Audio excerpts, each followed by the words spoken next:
अस्सलाम वालेकुम स्टूडेंट्स, हमारा अगला टॉपिक है बायोलॉजी 10th क्लास का, जिसमें हम बात कर रहे हैं चैप्टर 14 की asexual reproduction and it's kinds की। तो सबसे पहले तो हमें ये पता होना चाहिए कि एसेक्सुअल रिप्रोडक्शन क्या होता है। एसेक्सुअल रिप्रोडक्शन एक ऐसा अमल होता है जिस अमल में बेसिकली तौर पर गैमेट्स की फॉर्मेशन नहीं हो रही होती। यहाँ पर जो गैमेट्स होते हैं वो प्रीपेयर्ड नहीं हो रहे होते। तो जब गैमेट्स प्रीपेयर्ड नहीं होते तो हम उस अमल को नाम देते हैं एसेक्सुअल रिप्रोडक्शन का।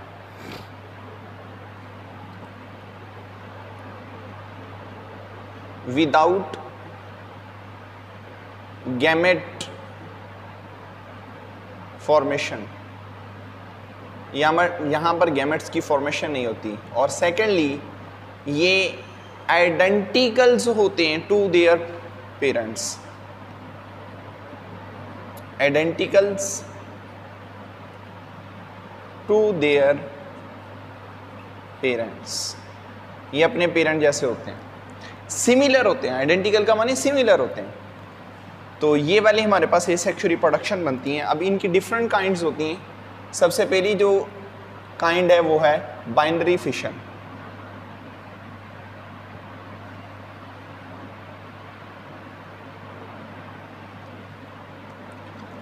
देखिए, बाइनरी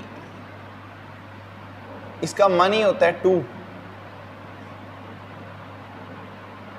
फिशन कहते हैं ब्रेक को, यानी कि यहां पर जो इंडिविजुअल होता है, ये इंडिविजुअल आगे दो ऑर्गेनिजम्स में प्रीपेयर्ड हो जाएगा। टू ऑर्गेनिजम्स आगे इससे प्रीपेयर्ड हो जाते हैं। ठीक है, अब ये किस तरह से होते हैं?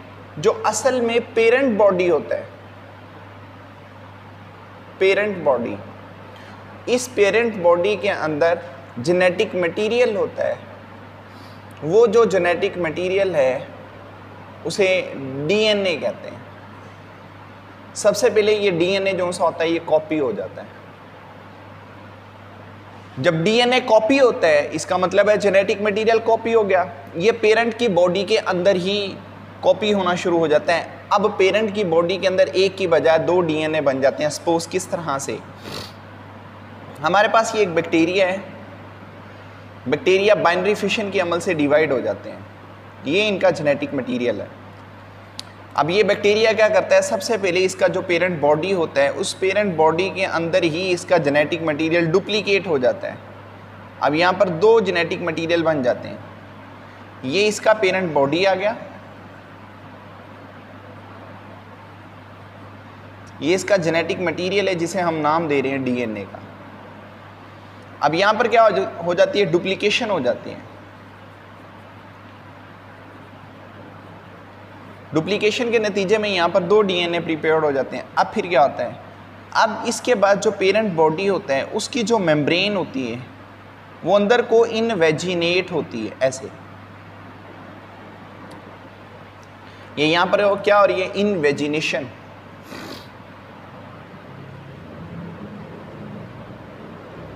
अब ये मेम्ब्रेन दरमियान में दबती है।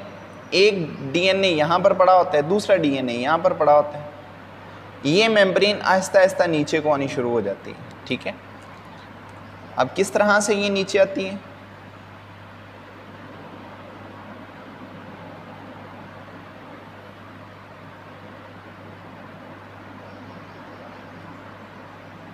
ये इस तरह से नीचे आती है, जिससे क्या होता है? शगाफ पड़ना शुरू हो जाते हैं, क्रैकिंग होनी शुरू हो जाती है। ये वाला पीस इधर को मूव करेगा, ये वाला पीस इधर को मूव करेगा। तो ये जेनेटिक मटेरियल जो होते हैं ये दो अलग अलग होना शुरू हो जाते हैं। अब एक वक्त आता है ये मेम्ब्रेन इतनी इनवेजिनेट होती है कि नीचे क्या बन जाते हैं? दो डॉटर सेल बन जाते हैं।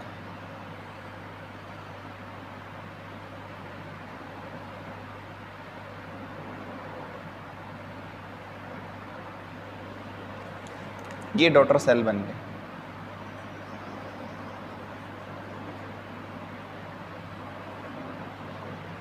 इस चीज को हम नाम देते हैं बाइनरी फिशन का।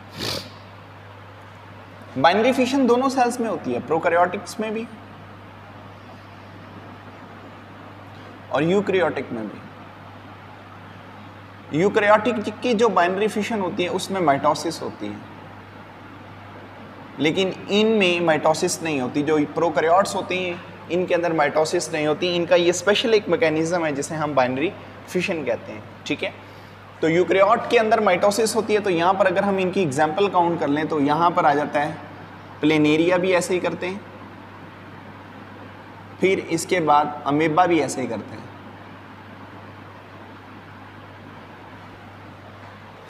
इसके बाद अगला जो टॉपिक है नेक्स्ट, उसमें हम बात करते हैं फ्रेगमेंटेशन की। फ्रेगमेंटेशन, फ्रेगमेंट असल में कहा जाता है पीस को। यहां पर क्या होता है, जो ऑर्गेनिज्म होता है उसका जो बॉडी होता है वो बॉडी उसके पीसेस बन जाते हैं। ये तकरीबन 8 से 9 के करीब पीसेस बनते हैं। एग्जाम्पल अगर हम ले लें तो प्लेनेरिया है। प्लेनेरिया स्पॉन्टेनियसली यानी कि खुद ब खुद इसका जो बॉडी होता है वो आगे पीसेस में ब्रेक डाउन होना शुरू हो जाता है। सपोज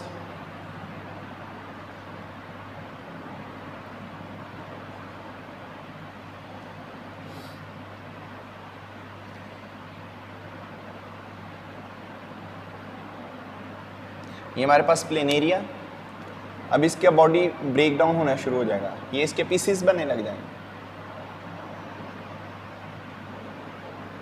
ठीक है।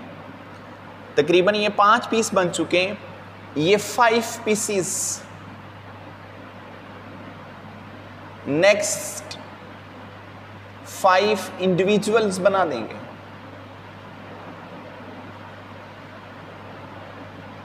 ठीक है। तो ये 5 पीस बनते हैं, तो 5 पीस आगे नए 5 इंडिविजुअल बना देते हैं। तो ये वाला जो अमल चल रहा होता है ये किस बेस पे चलता है, ये असल में माइटोसिस की वजह से हो रहा होता है, ठीक है। इसके बाद नेक्स्ट जो टॉपिक है उसमें हम बात करते हैं स्पोर फॉर्मेशन की।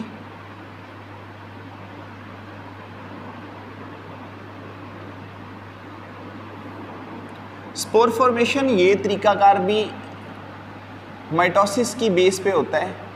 ज़्यादातर ये किन में होता है, फंजाई में,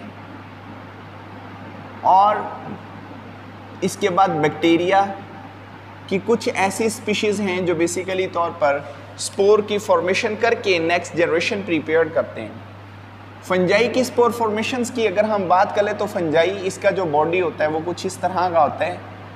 इसकी बॉडी के अंदर ये कुछ कैप प्रिपेयर्ड हो जाती हैं, इन कैप को स्पोरेंजिया कहा जाता है।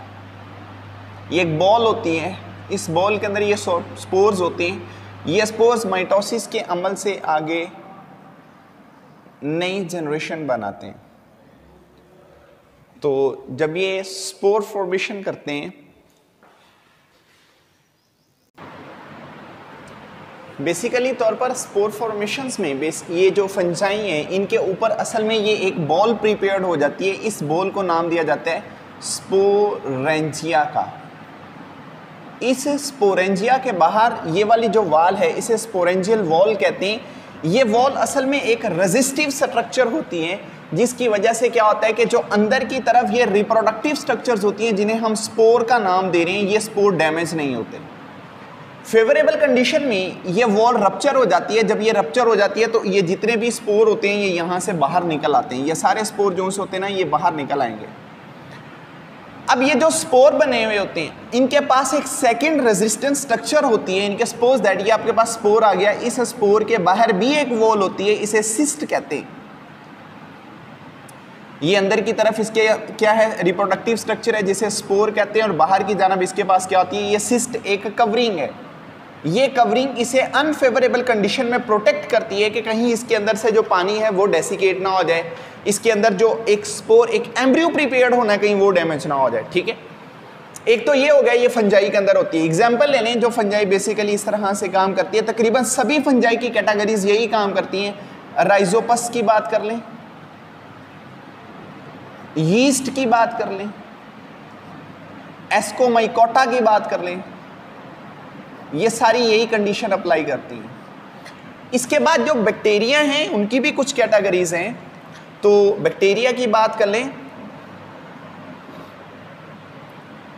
सपोज क्लोस्ट्रीडियम,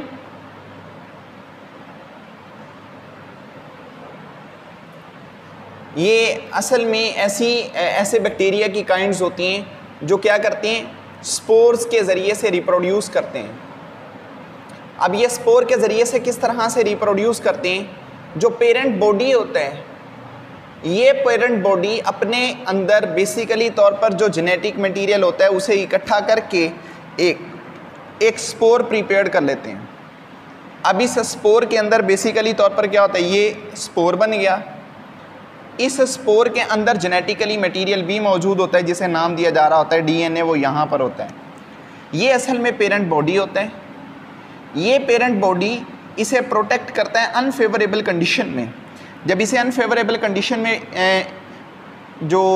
मतलब प्रोटेक्ट कर रहा होता है, तब फिर क्या होता है, ये अंदर जो स्पोर होता है वो डैमेज नहीं होता। जब स्पोर जिस्म के अंदर बने, हम इस स्पोर को नाम देते हैं एंडोस्पोर का। तो इससे फिर क्या होता है, फेवरेबल कंडीशन में पेरेंट का बॉडी रप्चर हो जाता है और वो जो स्पोर होता है वो बाहर निकल आता है। ये असल में बैक्टीरिया के अंदर हो रहा है। इसके बाद सेक्सुअल रिप्रोडक्शन की काइंड में जो अगली स्ट्रक्चर आती है उसे नाम दिया जाता है बडिंग का।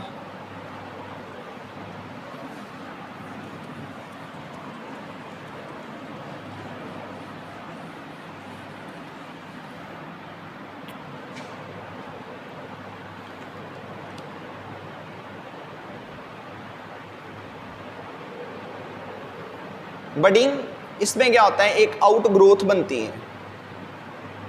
आउट ग्रोथ किस जगह पर बनती है, असल में जो पेरेंट बॉडी है, इस पेरेंट बॉडी के आउटसाइड पर एक छोटी सी ग्रोथ प्रिपेयर हो जाती है, हम उसे आउट ग्रोथ का नाम देते हैं। और वो आउट ग्रोथ जो से होती है बायोलॉजिकली तौर पर वो कहलाती है बड। अब ये बड एग्जाम्पल ले लें, किन में प्रिपेयर हो जाती हैं, यीस्ट बडिंग के ज़रिए से रिप्रोड्यूस करते हैं, हाइड्रा बडिंग के ज़रिए से रिप्रोड्यूस कर रहे होते हैं, ठीक है।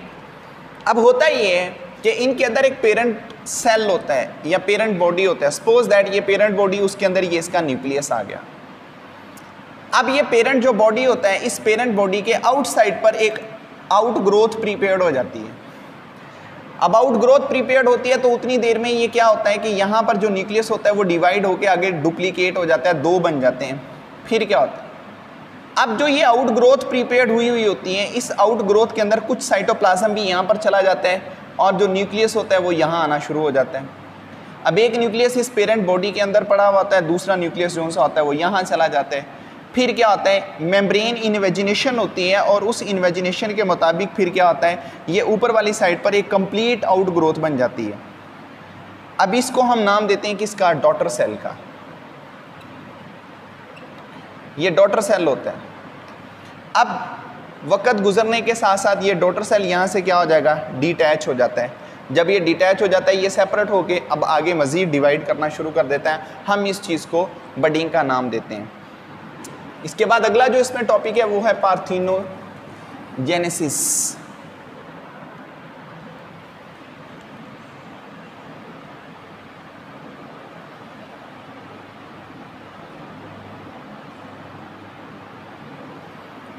पार्थेनोजेनेसिस एक ऐसा अमल होता है जिसमें अनफर्टिलाइज्ड